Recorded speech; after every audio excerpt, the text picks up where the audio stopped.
12 बजे दिन में खेला कल कई के दिन में 12 बजे दिन में खेला कल कई के दिन में ओढ़निया हमरा दीदी जब छूटल रे जहां सड़क पर के करना छुनी टूटल रे जहां सड़क पर के करना छुनी टूटल रे जहां सड़क पर के करना छुनी टूटल रे जहां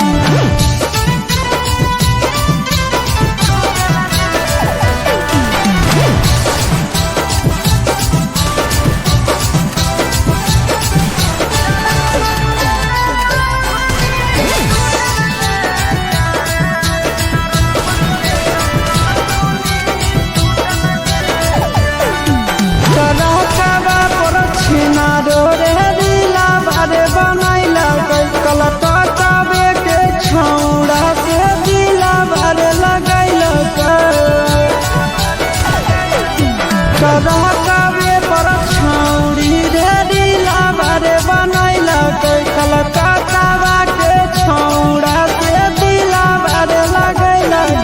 कमर में के करता उठल रे जा सड़क पर के करना छुनी टूटल रे